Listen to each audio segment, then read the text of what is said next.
حضور اکرم صلی اللہ علیہ وسلم نے ارشاد فرمایا کہ قیامت کے روز بندے سے سب سے پہلے جو سوال کیا جائے گا، سب سے پہلے جس چیز کا محاسبہ کیا جائے گا وہ نماز ہے۔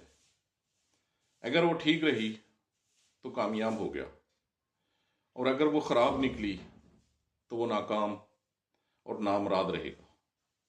اور اگر اس کی فرض نمازوں میں کوئی کمی ہو گئی ہو تو اللہ تعالیٰ فرشتوں سے فرمائے گا کہ دیکھو، میرے اس بندے کے پاس کوئی نفلی عبادت ہے، کوئی نفلی نماز ہے، چنانچہ فرض نماز کی کمی کی تلافی اس نفل نماز سے کر دی جائے گی، اور پھر اسی انداز سے سارے اعمال کا محاسبہ ہوگا۔